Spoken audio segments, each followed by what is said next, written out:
Hello and welcome back to Where the Demon Lurks. We will be continuing where we left off on Toast's route. So if you recall, in the previous videos, Toast and Kobu were having a little bit of a weird thing going on because Kobu found out a little bit of Toast's backstory revolving around his brother and their eventual demise. And it seems that perhaps Toast may have had a hand in his aforementioned demise.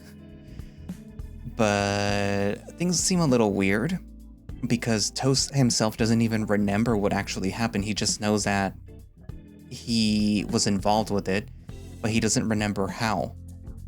And that brings up something that happens to ghosts who have not passed on, who have not either gone to the up above or the underworld, that they sort of go crazy after a while, which sounds a little bit like the show Supernatural, where ghosts need to move on, otherwise they go crazy.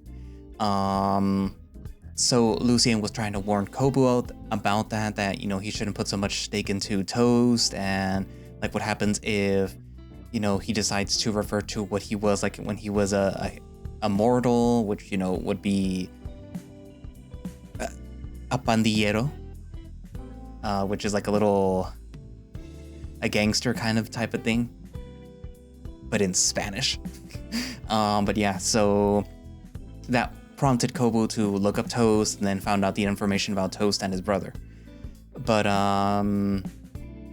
that had to be shelved off to the side because they had to go to I'm trying to remember what it's called. I want to call it the No End Hotel, but I'm pretty sure that's not the right name. But it's basically a labyrinth that's being run by a demon or something along those lines. And they're all basically stuck there. So yeah, I believe Kobu and Toast were currently captured by whatever it is that this entity was, so we'll be picking up from there. Anyway, so let's continue Toast's route. Morris takes a deep breath before opening the door and stepping past its threshold. A dense blanket of trees tower over them hauntingly, sending shivers down their spines. There is an uneasy feeling in the air. Lucien looks back, but the doorway is no longer there. A bestial rumble leads them to a lone tree in the middle of the forest. It stands out as being larger than the other. The flame compass vanishes as it hits the tree's bark. On its branches are massive cocoons where the skeletal remains of its victims hang like rotten fruits. They observe the bark of the tree, dozens of eyes closing and opening, lined its surface. Right in the middle of it all lies Toast, frozen in space. His pupils are lifeless as green energy surrounds him. Morris and Lucien gasp. Look up there, it's Kobu. High above the tree is you. Your head is the only part of you that sticks out of the webbed cocoon. Kobu! You do not respond to your friend's cries. Is he? He will be if we don't get him down. You get Kobu, I'll save Toast. On it. In his excitement, Lucien leaps into the air, but is unable to summon his wings and crashes down. I'm on it in 5 minutes. Hang in there, Kobu. We're coming. Now, don't panic. All of this. You wave a hand around in the space in front of you. It's just an illusion. Maybe if I just slap myself awake, I can get out? Slap. No, maybe a little harder? Thwack. Ugh, okay. So that's not gonna work. You place a trembling hand on what seems to be your desk. The solidness of the furniture is real, but something's different about the desk. You raise your ears to something crawling around behind you. Your insides are in knots. I've got to get out of here. You sprint towards the door, slamming through with your shoulder only to end up back in the same room. Huh? You jump after hearing the door being slammed shut. Looking at the ceiling, you raise and shake your fist. Is that all you got? The looping room is a hack trick by today's standards. The disc flies towards you. Instinctively, you raise your right arm to summon a portal. No. Thump. What? Your brain fails to register what has changed. A second ago, the table was heading towards you. Now, it's in pieces behind you with your right arm beneath the rubble. Ugh. Sheets of paper fall out from the stump. My arm! Your body tries to keep down your lunge, but you can't help falling to your knees in pain as it spreads fast from the stump. The pain paints your face a deep shade of red. Gah! Your torso and legs spasm out of control as you crumple to the floor. Pain threatens to overwhelm your senses. No, don't give in. It's just a trick. It's not real. In your moment of mounting fears, Nox's words from your younger years ring clear in your mind. Do you consider pain an emotion? It is rooted in the biology of mortals, but its effects can be felt in the soul. Those of us who engage in mental torture aim to draw out pain to enhance our powers. So, if you're up against a mental torturer, you'd be wise to not give them what they seek so easily. You scowl at the ceiling as you force yourself back up. You're going to need to take more than an arm to make me break. With your declaration, your arm reappears. The bleeding stops, but your arm feels heavier to lift. What the? A massive pool of darkness appears on the floor. Two figures rise, Amari and Nox, or what looks like them. They make a grab for your arms and start pulling you into the pool. You were never Demon Lord material. It's just a nepo baby that couldn't even handle sitting in Daddy's big chair. You fucked up millions of employees. What's one more life going to hurt, right? Shut the fuck up.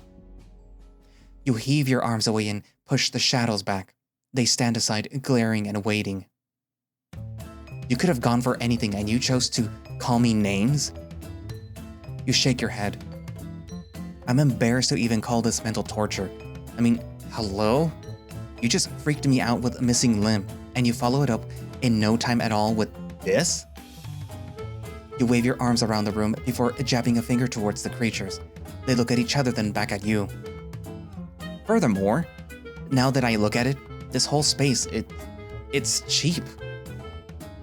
You shove the shadows aside as you march to your alleged table. This. You tap on the furniture. This is plastic. It looks like my desk, but you sure as heck didn't research the scene enough. Hello? This is Torture 101. Are you taking this seriously? That's not even half of it. What is this? You storm to the right to a bookcase to draw out a book labeled Book. But the instant your hands touch the item, the entire background topples like a theater prop shoddily set up. You gotta be kidding me. I take it back. This is torture, because I've gotta stand here and be faced with this. You gesture at the shadows with both hands open. With a deep breath, you summon your inner critic. Subpar, lazy, uninspired, cheap, excuse of a dungeon. You should be ashamed. Enough. A deep, menacing voice comes out of the one that resembles Amari. Your chest fills with a small amount of pride that you've managed to antagonize the spirit of the hotel. Shut up, shut up, shut up! Do you think that this is easy? I'm trying to steal this hyena's body, but it's stupidly tied to this stupid soul. I don't need a little snack like you blabbering in my other ear. Once I get that stupid hyena's body, I'm going to personally rip you apart with my bare hands. He wants to toast somebody? You glare back at the shadow. You leave Toast and his body alone. But that's not his now, is it? You bare your teeth as you step back. I saw through his memories of when he got his somebody, truly a special vessel for my needs. Go inhabit a roadside carcass, you thief. Oh, but a washed-out demon such as you should know that that's no good. A dead body cannot hold a soul, nor can a living body have more than one occupant for too long. That's why. The one that looks like Nox twists his lips into a gleeful smile and floats forward. You actually care for that measly ghost? You all are as stupid as him for coming here. Like moths to a flame, I'll consume all of you when I finally uproot myself from this concrete prison. Here we thought you liked it here. All the souls you can feed on. What's wrong? Did we scare you? I escaped the underworld after hundreds of years of torture. Your runs are less than nothing to me. You should be thanking me for sparing your miserable lives from the incoming war. War? What war? You're not gonna get away with this. We're breaking out of here, and you're... Ah! Suddenly you plummet from another shadowing pool that appears beneath. Fear grabs you by the throat, silencing you. The shadows laugh maniacally from above. You're trapped. The sides of your surroundings feel like wood against your fingertips. A coffin? Am I dead? Your heart leaps out of your chest like someone is stabbing you with an ice-cold knife. Desperation leads you to kick the side of the coffin. Failing at that, you push and scratch against the coffin lid. Still nothing. Hey! No answer. You feel the space around you rising like people lifting the coffin. No. I'm alive. Let me out. Overwhelming terror drowns you. The fact that this is a trick of the ghost doesn't concern you. Even in the darkness, you can sense your vision is failing you. It's getting harder to breathe. Your arms and legs are losing energy by the second. No, not like this. The space around you feels like it's shrinking. The coffin stops moving. You feel on your back the coffin hitting something hard. Where am I? Is this where I should be? Your own voice reverberates through the surroundings. As familiar as it is, the monotone nature of the voice makes it feel so alien to you, and at the same time a part of you. This is a trick. You're not getting to me. This is the truth. I don't deserve to be. You scream into the void to try and stop your thoughts from being broadcasted out. The pitter-patter of dirt knocks on the top of the coffin. Did they put me in the ground already? No. Please no. Pa. Toast. Anyone. Please. There's no use in trying. What can I even do? Your hands reach out, pressing against the coffin lid, but there is little to no strength left in you. I can't. Please. Please. Someone. Help. No one will come. Why would they? After all I've done, I don't deserve to be saved. Shut up! Shut up! Frustration mounts as you struggle to rein in your own thoughts. As much as you tell yourself that this is all the ghost's trick, your resistance falters as you recognize every dark thought is something that you've long tried to keep at bay. Dread seeps in as your doubts bubble to the surface. So this is how it ends? I die, and I fail everyone? My failures are my legacy. Your heart beats slows. Memories of your past mistakes take center stage. All the wrong documents you signed, every failed project, and the faces of everyone that you let down. King's solemn expression comes into view. Maybe this is better. If I'm gone, you'll be free. I'm sorry for everything. Maybe if I wasn't a demon, I could have had a short but sweet life. I wish I could start fresh and just be a regular guy with you. Silence falls. No more thoughts. No more feelings. Nothing.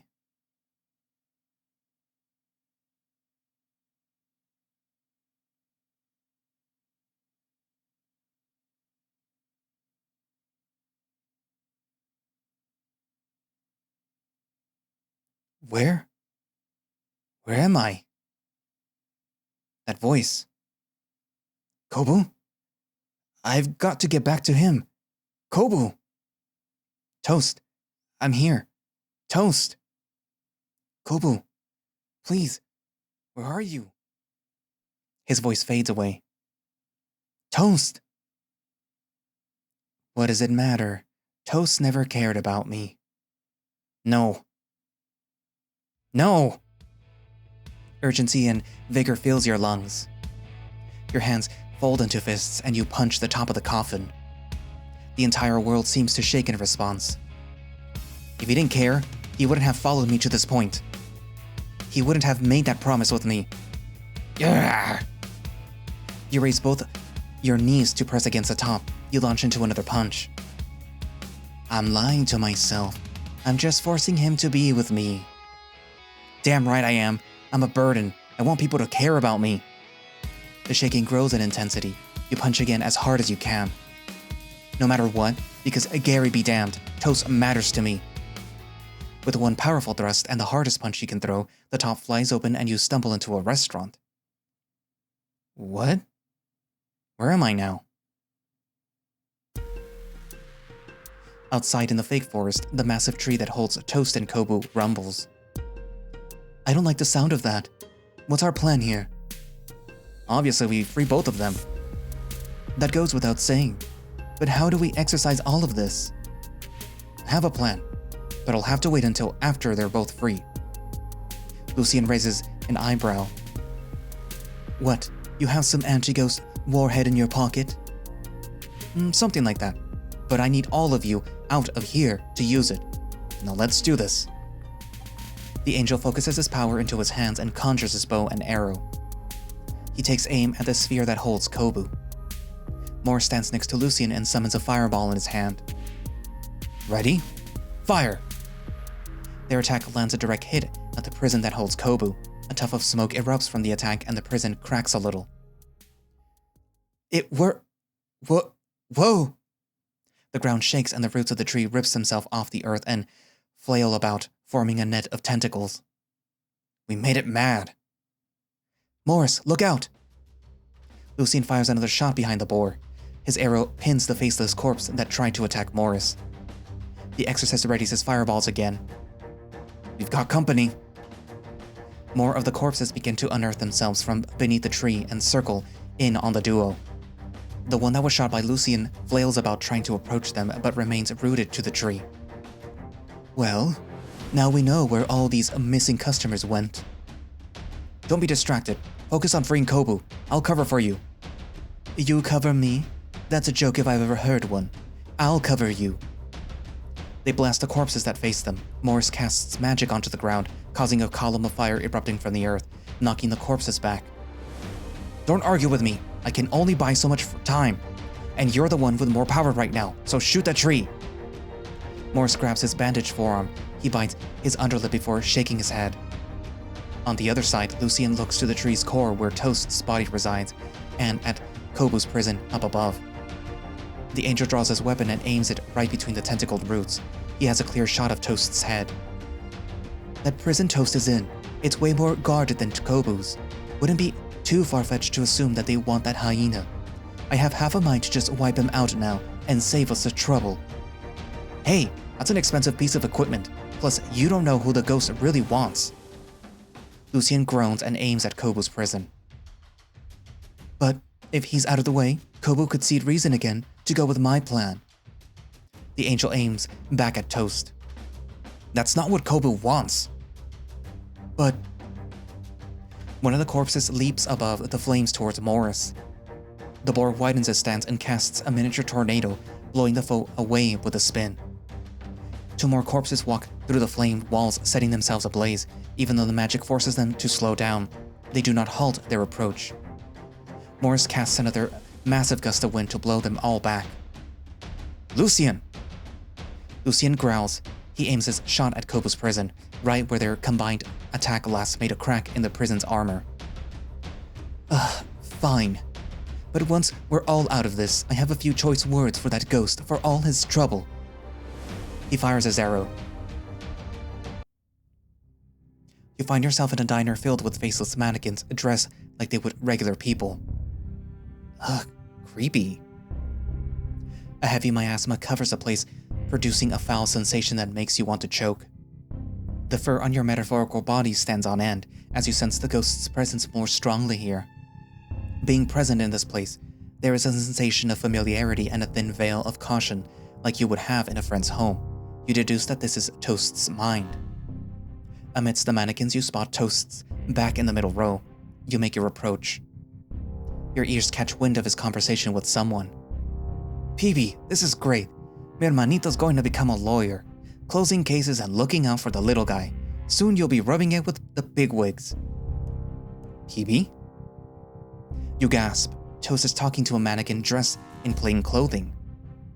He thinks that's his brother? The ghost must have... Waves of energy emanating from the mannequin. You think yourself insane when you hear a voice. "Here's to that, hermano. It's us against the world." You hold the side of your head. The impersonate's voice is thick with sarcasm and malice. "Yeah, PB and Toast.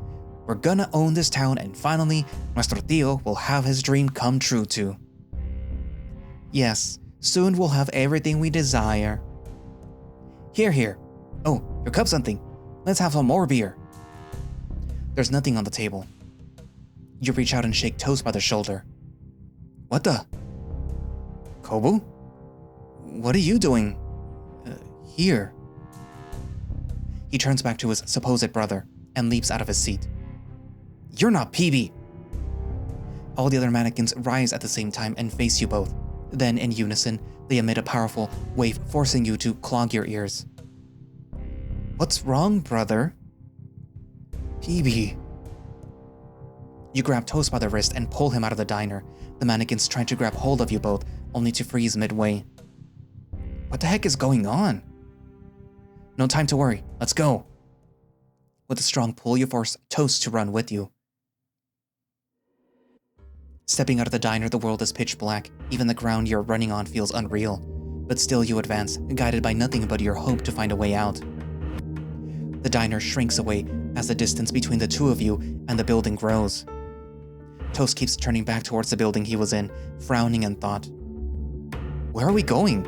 I can't see shit in all this. Neither can I. Damn it, I need a light. Toast, this is your mind.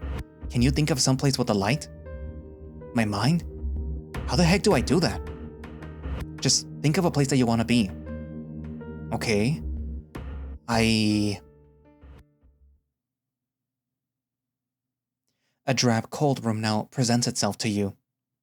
Standing side by side, you look to Toast for answers as to where you are, but the look of horror on his face worries you. Toast? This is... mi hogar. It's the old apartment you and PB and I lived in before. Did you mean to bring us here? I don't know. He walks around the room. His hand grazes the living room tablecloth. He smiles meekly until he notices the backpack on the chair. The sound of a doorknob rattling makes you turn quickly. I remember this. It was just like this that day. The hyena makes his way to the door. Toast, no. This could be a trap. Don't. An invisible wall falls between the two of you. You kick, shout, and bang your invisible cage, but fail to reach him. You are reduced to an observer to the events before you. Toast reaches the door and grabs a doorknob. From the back of his jeans, he pulls out a gun. You watch, startled that he even had that. He acts as though the last few minutes of the events have never occurred. The hyena breathes heavily. His eyes are wide with fear. He covers his mouth as he leans in close to the door. Tomas, the door's stuck. Open up. The fuck? Toast mouths to himself before opening the door to reveal a faceless figure. Get in here. The hyena pulls a person in and shuts the door before locking it back up. On instinct, you assume that this is a hotel ghost again, but you don't pick up its presence like you did before. Even the way that this faceless figure moves is too animated to be an act. You could only guess that this is what PB looked like to Toast, or what's left of his memory of him. Toast rushes back to the backpack with the figure following behind. As he does so, he throws nervous glances at the person. Why are you here? I told you to take the bus out of town. You really expected me to just follow some phone call at the restaurant with no explanation? I was freaking worried when I got that call. I had to come. Now you're holding a gun? What are you? Esto no lo que parece. Stacks of money and bullets suddenly appear on the table. Toast packs them hurriedly into the backpack. ¿De dónde salió todo este dinero? Me estás asustando, Tomás. Explícate.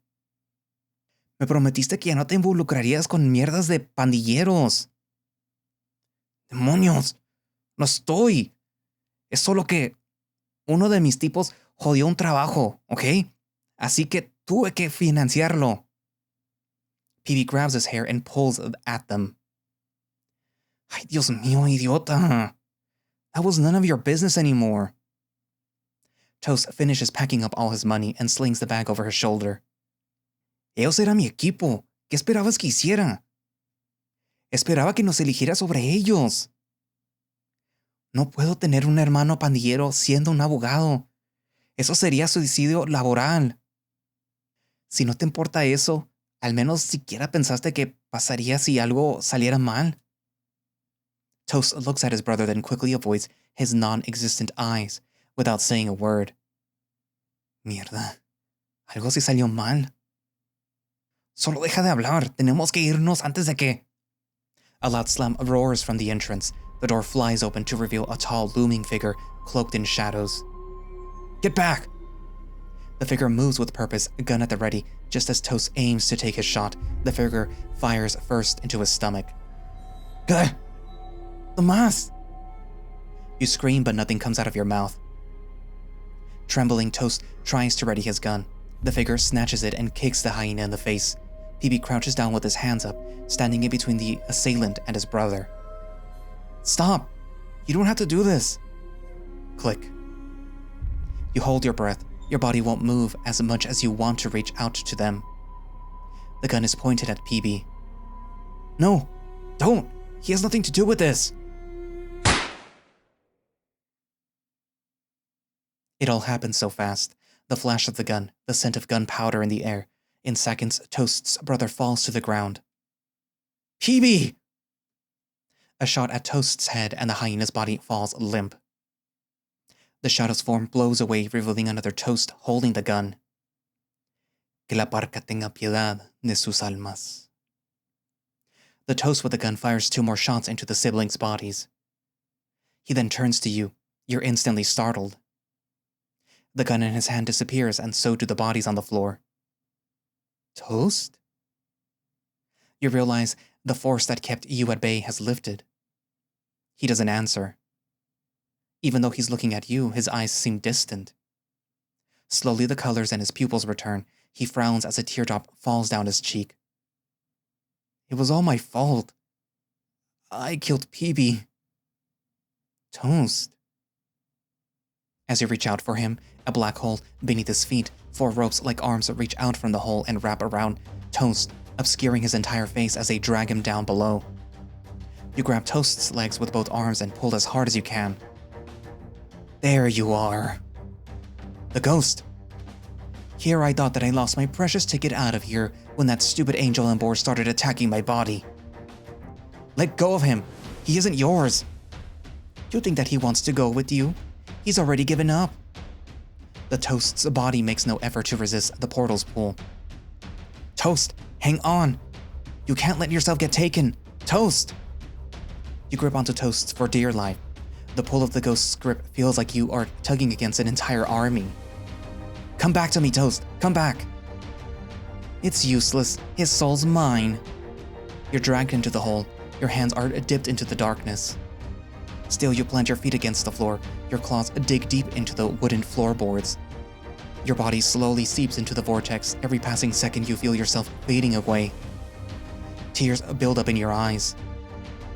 You're wasting your tears over a killer, a thief, a bastard of a brother. Even he knows he's not worth saving. Shut up. I'm not letting go. I'm not losing you too. The end laughs maniacally. You lose touch of your grip, but still you hang on. You promised me.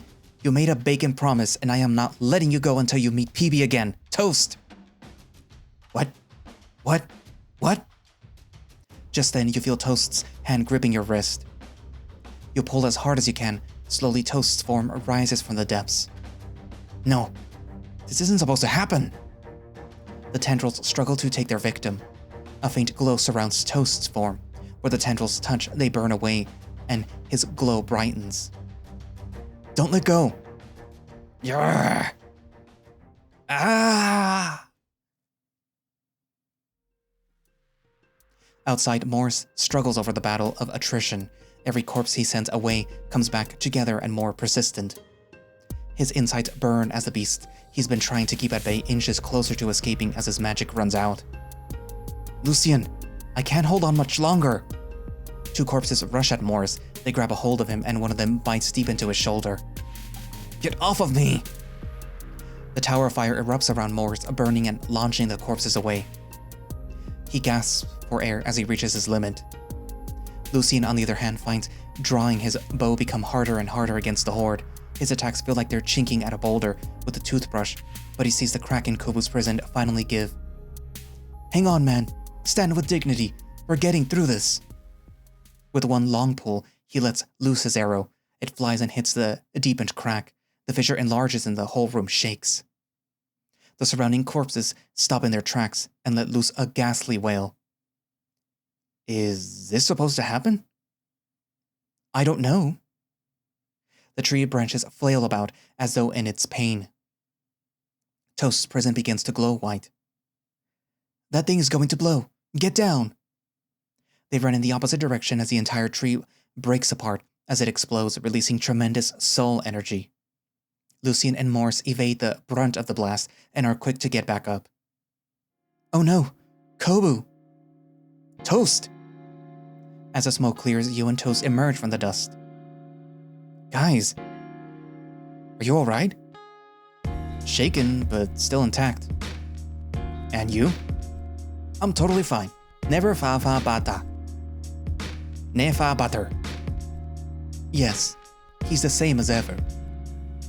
Oi, how is that the same? You insolent bugs! That thing's still standing? Where the enemy tree once stood now stands a shadowy form of Toast's body. That thing looks like me. Wait, does that mean I'm the fake? Now is not the time for that. A shockwave of magical energy erupts from the figure. Though considerably weaker than before, you do not let your guard down. You dare come into my domain and dare rob me of my powers? You don't know who you're messing with, you cretin. Hold your tongue, or I'll gladly pin it to a tree. You think I'm afraid of you? Of any of you? There are literal monsters in this town ready to tear heaven and hell asunder. You're all just waiting for the grave, but not me. I will let... A ghostly fist hits the spirit right in the gut. It fades away upon making an impact. You look at your side and see Toast in a fighting stance, his arm thrown straight out in the same angle as a stray fist. Ya cállate! The hyena throws an array of punches in the air. Each strike is followed by a flying fist hitting the ghost in the body and face. Lucien draws his arrow and Morris chants a spell using several of his talismans. With one strong uppercut, the end is flung upwards into the air. Lucien fires his arrow in time. It pierces the foe and pins him to the top of the tree. Morris finishes his incantation and a bolt of lightning descends from the heavens, striking the foe. No! The impostor explodes, causing the room to shake as though an earthquake struck. A blinding light quickly engulfs the forest, as a thunderous roar deafens throughout. A familiar sensation washes over you, soul energy. Your friends turn back and make a mad dash away from the explosion. Toast leaps forward and grabs you, seemingly to shield you from the blast. As the light envelops you all, a single thought occupies your mind. I didn't do anything cool in the big finale. You feel your body being shaken. Sir, are you all right, sir? What? Your eyes flutter awake. The male receptionist from earlier is looking down at you with concern. Turning to the side, Toast is getting up. The receptionist helps you up to your feet. Where am I? This is a receptionist area, sir. Your friends are here too. You look past the receptionist and see Lucien and Morris to your right, also being helped up by the female receptionist. Toast groans. Dude, I'm exhausted. It's like I'm dead all over again. Lucien and Morris join you while the sister walks over to her brother. Lucien keeps Morris between him and the male receptionist. He whispers to you. Before we celebrate, Are we sure that these two mortals aren't holding some trace of the spirit in them?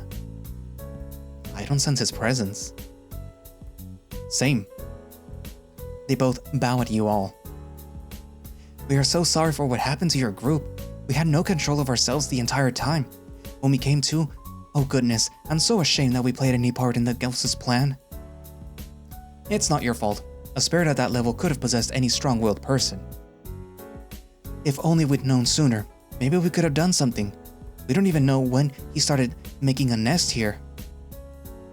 We only started suspecting something was wrong when our guests were complaining of falling ill during their stay. I remember we suspected a staff member was involved in all of this then. My memory is foggy. Yeah, mine too. Like the past 6 months have been nothing but a blur. I hope that the other staff members left before anything worse happened. The boar glances away for a moment before readjusting his tie. I suggest you both don't think too much of this. Ghosts are capable of great cruelty, and when left unchecked, would turn into what you all just experienced. That's a terrifying prospect. It really makes me worry about how I will be after death. That said, I won't say all who turn into ghosts are bad. Some may surprise you and they may actually be quite reliable. Morris looks to Toast. What, are you kidding? That hotel ghost was a total freak. It made me and Kobu see all kinds of weird shit. No joke. Ghosts be mad evil. You and Morris both smack yourself on the forehead. What will you two do now? We'll pick up the pieces and rebuild. We took over this business to carry on our grandparents' dream, and we owe it to those who've been hurt to turn this hotel into a place of healing. So thank you, all of you, for saving us in the hotel. One more thing.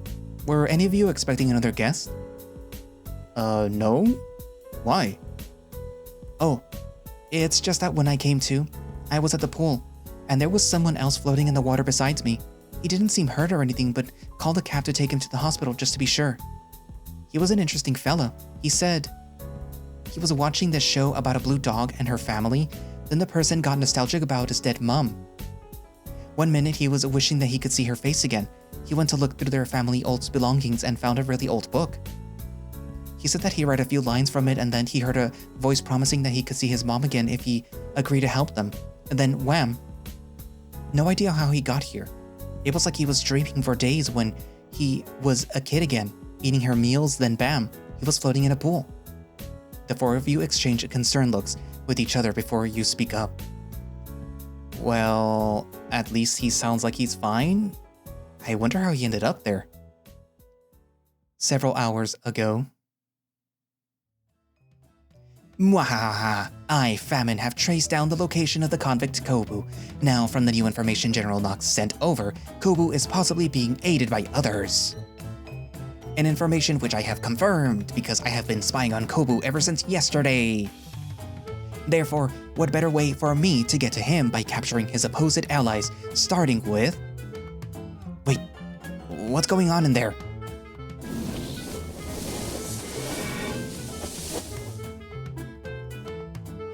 No, how can this be? I just got here. Curse you, Kobu. I swear I will have my revenge for the day you took the last cafeteria pudding. You know this drop is going a lot longer than I thought. Maybe Victory? Please allow us to repay you. We don't have much, but... Morris raises a hand. That's all good. There was already a bounty on the ghost here, and we're just here to collect. Which reminds me, I need to make a phone call. Please feel free to use our hotel line at the counter. In fact, we'd like to treat you to an all-expenses-paid stay here. I'm not sure how much a night's stay in an old shabby hotel is going to be worth. You elbow Lucien in the stomach and he frowns. Thank you for your kindness. The duo responds with synchronized warm smiles. I'll go and prepare the other amenities for all of you to use. The hot spring should be ready by evening. I can't believe I'm saying this, but I could really use some rest. My arms are sore from all that fighting. Massage chairs? It baffles the mind what mortals will create for comfort. To talk you three, I'll see you later, unless there are more pressing matters to attend to. Moore steps closer to the male receptionist. I should probably finish up what's left of the job. Got to go claim the bounty. You got a phone that I can use, Mr. Receptionist? Of course. Great, so everyone take a load off. I'll meet you guys when I'm free. Though a part of you wants to talk to everyone about what you went through, you're grossly aware of how exhausted you are. Time for reflection can come later. You and Toast are the only people left in the middle of the lobby. You both look at each other. Things feel awkward still, but for a different reason. You tired? I'm actually pretty buzzed. I suppose absorbing all that power would do that to you. You're still... you, right? Pretty much. I don't feel all that different. Wait, I'm not gonna turn into that weird tree thing, am I? I'm not really the expert on souls. That's more Amari's thing, but I don't think so. The N has been holed up in this hotel for who knows how long, consuming souls and fattening up itself, without a body. I'm not surprised that it turned into that. Toast looks at his hands. So this body thing is really that valuable. You don't know the half of it. His powers are a curiosity, but there's something more pressing to talk about, if you could find a way to form the sentences. We should be on the lookout for anything strange though. You're a ghost yourself and absorbing soul energy can be very detrimental. How did you do that anyways? I have no idea. I just remembered hearing your voice about the promise we made. You blush. All I could think of was not to give up. Hearing that from him makes you feel good about yourself. Toast, thank you for saving me. I do have a mean right hook. It wasn't just then. I heard your cries before I came to find you in your mind. Really? What'd I say? I think you cried more than say anything. What? That's lame. I've always wanted to say some cool one-liners like all the action heroes in them movies. Really? What cool line could you have said while I was literally getting stuck to death? Maybe something like, "He who sucks last sucks the hardest." You shake your head at his reply. Still the hyena smiles, somewhat satisfied that he could lighten the mood. Hey, His toothy smile is now replaced with a sheepish grin as he scratches at the back of his head. You wouldn't want to check out the pool and talk, would you? His sudden bashfulness catches you off guard. Yeah, let's do that. You both reach the poolside without saying anything to each other. As you both stand at the edge of the shallow poolside, he turns to you. You think of what and how to say it, the elephant in the room, the day Toast died. Luckily, Toast alleviates you of your responsibility. I bet you have questions about what you saw in my mind. I do. Toast sighs. He turns to look at the pool, then back to you. It was the shittiest day. Got even shittier when I realized that I was later lined up with a bunch of other souls, ready to be processed like livestock. I remember I was looking for him amongst the other souls. The whole experience was one bad joke. I'd always see the back of him, but every time that I tried to reach him, he got further and further away. I saw his soul get launched up after he got into that big old building that evaluated us dead people. Thought that I would join him, but I ended up stuck down there instead. You scratched the back of your head, feeling a little shame that your own system was what separated Toast from his brother, but at the same time, you knew that it was just part of the process. Must have been hard, being separated from your brother like that. It wasn't even about where we went, just... I never got to tell him that I was sorry. Although, no amount of sorry could have fixed what I did to him. If it wasn't for me, he could still be alive. He'd probably have a wife and kids by now. PB always talked about starting a family. He turns to the pool and sniffles softly. Toast. You step closer to him. Slowly your hand extends out with such delicacy that fearing he would break at the slightest touch. Your fingers lock together and you hold his hand. I feel you hurting, even back then in that memory, but I never doubted that you loved your brother. Toast grips your hand back, although he's trembling. All you need to be now is with him. Toast lets go of your hand and suddenly dunks his head into the pool. Toast, what are you doing? Blah! He pulls his head out and slaps himself several times. Toast! Get in the zone, Toast. This is no time for tears. Toast, it's okay to cry. I know it's okay, but there's more reasons to smile than to cry. We beat that weird ghost, saved them siblings, and well, we're still here. Yeah, we are. More importantly, we're one step closer to fulfilling our bacon promise. So that's why you wanna get to up above, to be with PB again? Toast looks up at the skies, then back to you. Yeah, I didn't do right by him before, but if there's a chance at us being a family, I'm taking it. He needs his promise to happen. I can't tell him that I don't know how to make it happen, not after earlier. Then, I'll do all in my power to make it happen. To our bacon promise. Bacon promise. He pulls you in for a hug. You blush as your face presses against his chest. Feeling comfortable, you reach for his hips and return the hug. Now, let's start our victory party. You can party on your own, Toast. I'm going back to the room. I'm not sure if the ghost messed with my stuff. Hey, then let's boot up the TV and raid the mini fridge. It's complimentary after all. I did want to know what a $10 can of soda would taste like.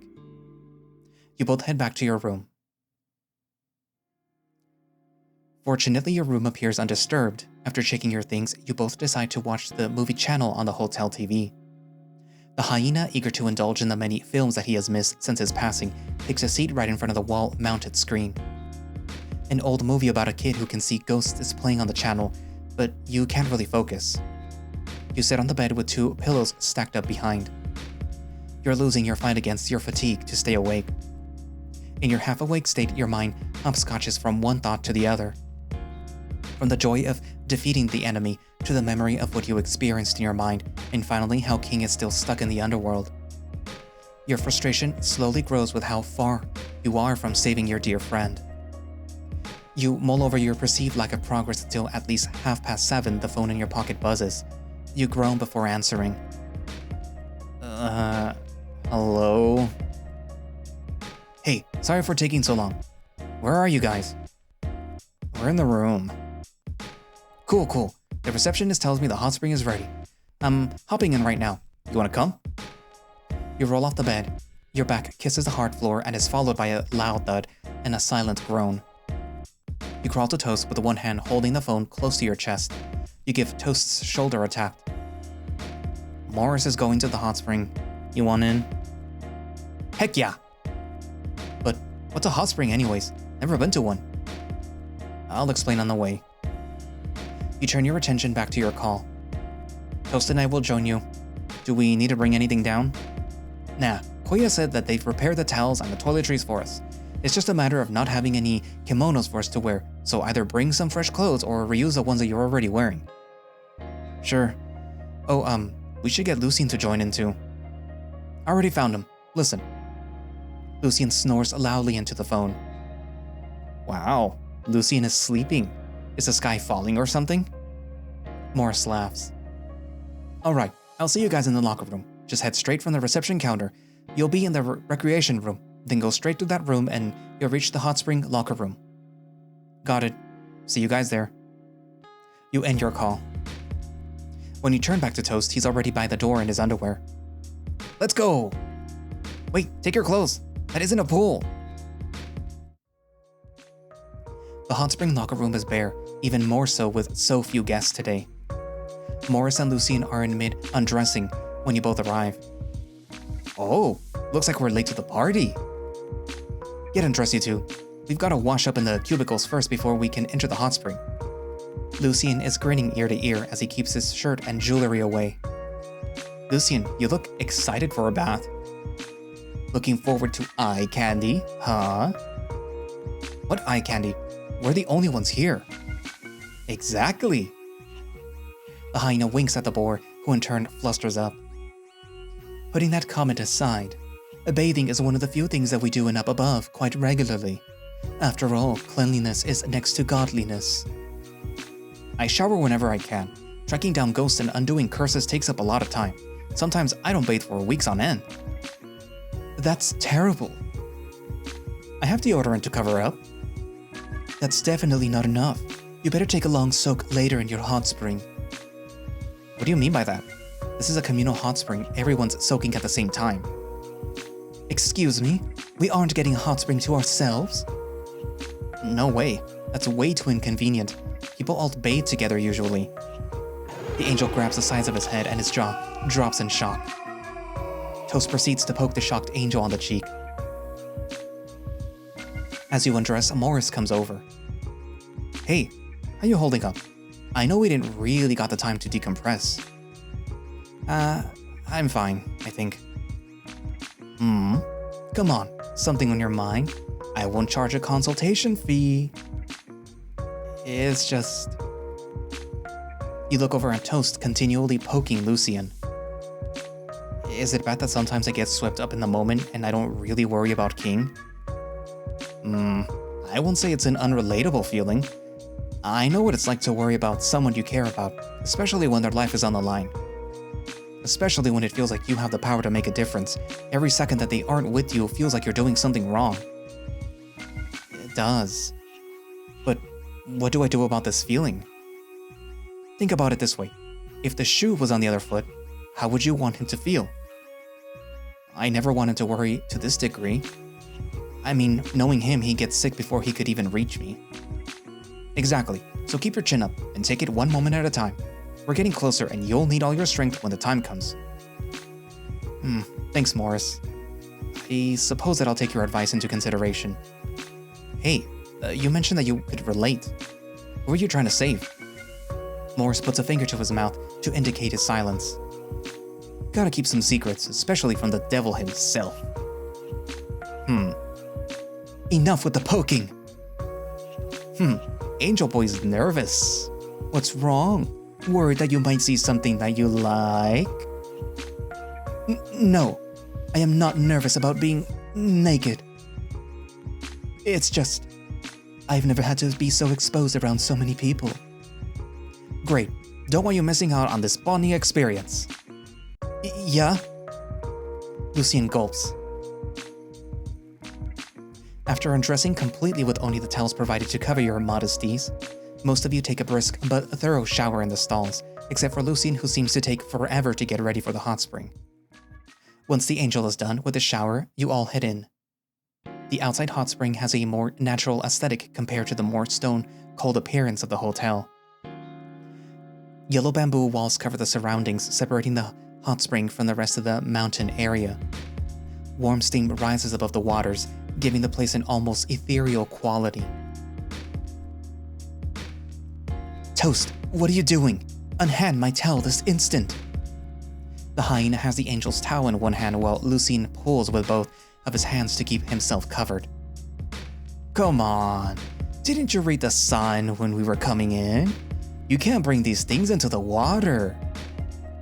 I know that. I just needed to cover my unmentionable. We're all dudes here. There's nothing to cover up. Come on. The faster you take it off, the faster we get this party going. Just let me do it. As their banter carries on, you enjoy the embrace of the warm waters on your naked form.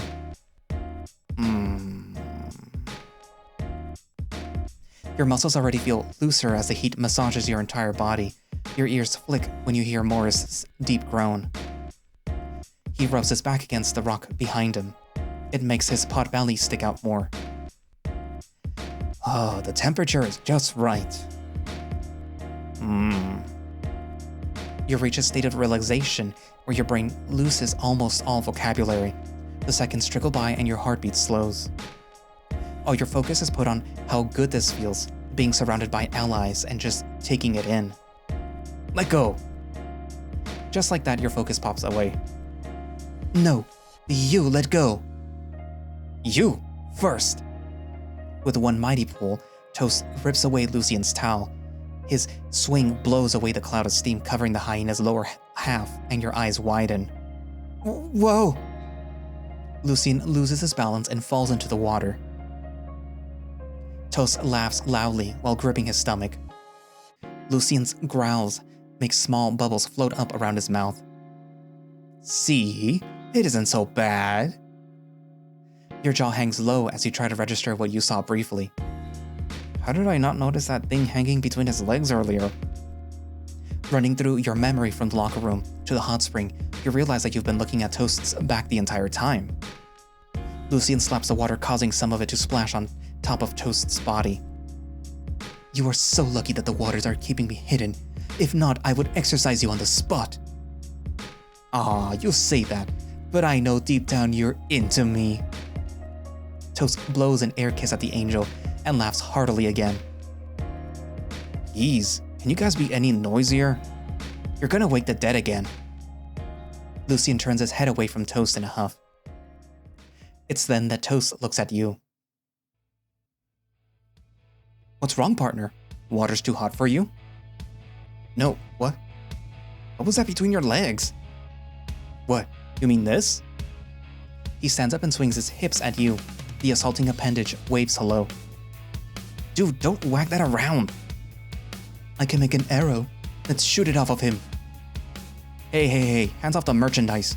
You think it was cheap for me to get that attached to him? You gave him that? When? When I fixed his burnt up body. Remember I mentioned an upgrade? I still think my real one was más grande. Crap. And you put that thought in my head. Nothing to be ashamed of. I think about my junk lots of times too. Ugh, this conversation is borderline juvenile. Agreed. You're just saying that because you're insecure. Insecure? Moore stands up. Oh no. The two naked men walk over to the middle of the hot springs and bump chests. Do I look insecure? Impressive, but you're nowhere near me. Yeah, because I way outsize you. Ain't that right, Kobu? What, me? Please, I'm obviously bigger. Which is it, Kobu? You know what? This hot spring isn't so bad. I can feel the luster returning to my fur. So ends your very steamy hot spring night. That night, while Morris is deep in slumber in the next bed and Lucien went out patrolling, you find yourself not being able to fall asleep. Toast? You call out in a hushed tone to the ghost sleeping on the sofa right across from you. He rolls on his side to face you. Yeah? He answers back softly. You're not asleep? Kinda chilly over here on the couch. You open your blanket to an empty side of the bed. Lots of room here. Care to join me? He smiles and nods. Toast slides into your bed. He stretches out his arm so that you can rest your head on his bulging bicep. As the two of you are hidden by the covers, you both giggle to each other. You become deeply aware of your heartbeats, of his warm breath, and the beauty of his eyes. You whisper to him, Toast, warm enough for you? Despite the growing heat inside your body, your lips tremble. Your words fail you. Then he kisses you on the forehead. Good night, Kobu. Good night, Toast. He closes his eyes, and so do you, but that night you were too hot and bothered to sleep soundly. To be continued. Thanks for playing the latest update. If you want to let us know how we're doing, leave a rating and comment on our itch.io page. We want to hear from you. Where the Demon Lurks is supported by those who sponsor us on Patreon. Consider supporting us so that we can make the game bigger and better. Or you can support us by buying our new Kobu VR model on sale on itch.io. And if you want to be kept up to date on the development, feel free to follow us on X, formerly known as Twitter, Blue Sky, or join our Discord.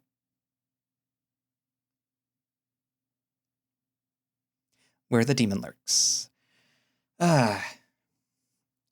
So that was a nice update. It was short, but it was nice. It felt more like the continuation of the other part of Toast's route. But it was nice. I I liked the fact that we got to see the whole thing with Toast and his brother. Their untimely demises. I would have liked, but I know why it's not possible, at least yet, to have been able to see at least like a sprite for Toast's brother, PB. I